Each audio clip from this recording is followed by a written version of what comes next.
सुल्तान नगर के mental hospital के सामने सुबह के समय एक ऑटो आकर रुका। इसमें से रवि नाम का लड़का उतरा और अस्पताल के गार्ड को बुलाने लगा। कुछ देर तक जब कोई नहीं आया तो रवि खुद ही गेट खोलकर अंदर जाने लगा। जैसे ही रवि ने गेट खोला, एक आदमी ने उससे पूछा कि तुम टीवी ठीक करते हो? रवि ने जवाब दिया, नहीं। यह सुनते ही उस आदमी ने रवि को जोरदार थप्पड़ मारते हुए कहा कि यहाँ से अभी सिर्फ टीवी ठीक करने वाले को अंदर आना था, तुम यहाँ क्या कर रहे हो? रवि को कुछ समझ नहीं आ रहा था। थप्पड़ खाने के बाद उसका सिर भी चकराने लगा, लेकिन किसी तरह खुद को संभालते हुए रवि ने कहा कि मैं यहाँ नौकरी के लिए आया हूँ। तभी एक डॉक्टर और उसके साथ 4 कंपाउंडर भी गेट के पास पहुँच गए। उन्होंने थप्पड़ मारने वाले इंसान को पकड़ लिया। डॉक्टर ने कंपाउंडर से कहा कि जाओ, इसे ले जाकर ट्रीटमेंट की तैयारी करो, मैं जल्दी आता हूँ। कंपाउंडर के जाते ही पास खड़ा रवि डॉक्टर के पास गया और कहा कि आज इस अस्पताल में मेरा पहला दिन है, क्या आप मुझे बता सकते हैं कि डॉक्टर पाटिल कहाँ मिलेंगे? डॉक्टर ने जवाब देते हुए कहा कि मैं ही पाटिल हूँ, तुम यहाँ से सीधे जाकर अपना जॉब लेटर ऑफिस में जमा करो और वहाँ से ड्रेस लेकर बगल के कैबिन में आ जाना। रवि थोड़ी ही देर में कंपाउंडर की वर्दी पहनकर डॉक्टर के कैबिन में पहुँच गया। डॉक्टर ने उसे बताया कि जो तुम्हें अभी गेट में मिला था वो पागल है। पिछले 8 दिनों से वो सभी को टीवी बनाने वाला समझ रहा है। फिर जब उसे पता चलता है कि वो टीवी बनाने वाले नहीं है तो गुस्से में थप्पड़ मार देता है। उसके बाद डॉक्टर ने अपने अस्पताल के रमाकांत कंपाउंडर को बुलाया और रवि का परिचय सबसे कराने के लिए कहा। रमाकांत ने कुछ ही देर में रवि से सबको मिलवा दिया और फिर उसे मरीजों के कमरे में ले गया।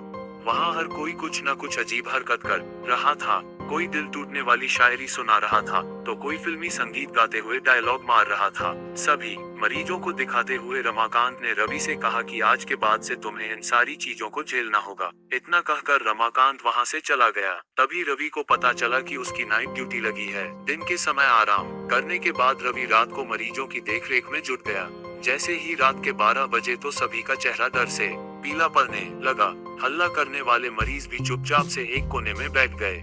ये सब देखकर रवि को बड़ा अजीब लगा। उस दिन नाइट ड्यूटी में मौजूद डॉक्टर से रवि ने पूछा कि आखिर ये सब क्या हो रहा है, सब लोग इतना डर क्यों रहे हैं? डॉक्टर ने जवाब दिया, इस अस्पताल में रात 12 बजे के बाद भूत घूमते हैं। वो सारे भूत इसी अस्पताल के पुराने मरीज हैं जिनकी इलाज के दौरान मौत हो गई थी। तुम संभल कर रहना। रवि को भूतों पर विश्वास बिल्कुल भी नहीं होता था। उसने डॉक्टर की बात को हंसी में टाल दिया और अपना काम करने लगा। उसी रात रवि अकेले बाथरूम जा रहा था। तभी उसे लगा कि कोई उसके पीछे है। मुड़कर देखने पर कोई नहीं दिखा। कुछ देर बाद उसे फिर ऐसा ही महसूस हुआ। रवि ने सोचा कि भूत की बात उसके दिमाग में घूम रही होगी, इसलिए उसे वहम हो रहा है। बाथरूम करके जब रवि बाहर आ रहा था तो उसे शीशे में लिखा हुआ दिखा कि आज तुम पागल हो जाओगे। रवि को लगा कोई उसके साथ मजाक कर रहा है, इसलिए उसने इस बात पर गौर नहीं किया और अपने काम पर लग गया। कुछ देर बाद रवि को एक तेज चीख सुनाई दी। वो दौड़ते हुए आवाज की ओर गया। जैसे ही रवि वहां पहुंचा तो एक पागल ने दरवाजा अंदर से बंद कर दिया। किसी तरह से रवि से उस दरवाजे को खुलवाया। दरवाजा खुलते ही उस पागल ने रवि को हवा में उछालकर गिरा दिया। रवि इतनी जोर से गिरा कि उसकी पीठ में गहरी चोट लग गई। तभी एक जोर की हंसी रवि को सुनाई दी।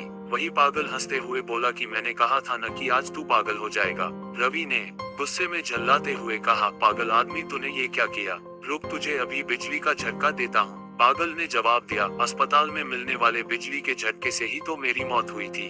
अब तू क्या मुझे कोई शौक देगा? अब मुझे इनका डर नहीं। इतना कहते ही उस पागल भूत ने रवि को एक हाथ से पकड़ा और दूसरा हाथ स्विच बोर्ड में डाल दिया। इस तरह से रवि को बिजली का इतना तेज झटका दिया कि उसकी चीखों से पूरा अस्पताल गूंज उठा। रवि की आवाज सुनकर अस्पताल में मौजूद नाइट स्टाफ दौड़ते हुए उस कमरे की तरफ आए। सबको वहां रवि बेहोश हालत में मिला। तुरंत रवि को मरीजों के बेड पर लेटाया। उसी दिन से रवि की दिमागी हालत खराब है। अब रवि अपने आप को उस अस्पताल का डॉक्टर समझता है। अपनी पागल स्थिति और डॉक्टर बनने के वहम के चलते रवि ने ब्लेड से अब तक कई लोगों का पेट काट दिए हैं। हर रात उस भूतिया अस्पताल से रवि की तरह ही चीखने की आवाज आती है और किसी न किसी को वो भूत रवि की तरह ही पटक देता है। ये चीखने की आवाज हमेशा उसी समय आती है जब रवि को बिजली के झटके दिए जाते हैं। कहानी से सीख, सामने वाले की चेतावनी को हल्के में लेना खतरनाक हो सकता है।